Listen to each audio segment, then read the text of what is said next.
ಶ್ರೀ ಕನಕದಾಸರು ಒಬ್ಬರು. 1509ರಲ್ಲಿ ಹಾವೇರಿ ಜಿಲ್ಲೆಯ ಬಾಡ ಗ್ರಾಮದಲ್ಲಿ ಜನಿಸಿದರು.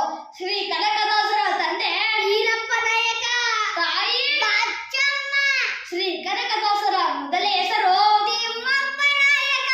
ಇವರ ಆರಾಧ್ಯ ದೈವ ಕಾಗಿನೆಲೆ ಆದಿಕೇಶವ. ಆದ್ದರಿಂದ ಇವರ ಕೀರ್ತನೆಗಳ ಅಂಕಿತ ಇದಾಗಿದೆ. ಶ್ರೀ ಕನಕದಾಸರ ಗುರುಗಳು ಹಂಪಿಯ ಶ್ರೀ ವ್ಯಾಸರಾಯರು. ಈ ಶ್ರೀ ಕನಕದಾಸರ ಕೀರ್ತನೆಗಳ ಮೂಲಕ ಜಾತಿ ಮತ್ತು ಮೌಢ್ಯತೆಗಳನ್ನ ತೊಡೆದು ಹಾಕಲು ಶ್ರಮಿಸಿದರು.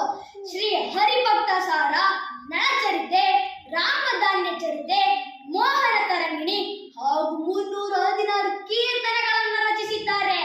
ಮೋಕ್ಷ ಸಿಗಬೇಕಾದರೆ ನಾನೆಂಬ ಆಸೆ ಬಿಟ್ಟು ದಾಸನಾಗಬೇಕು, ಸದಾಶಿವನ ದಾಸನಾಗಬೇಕು.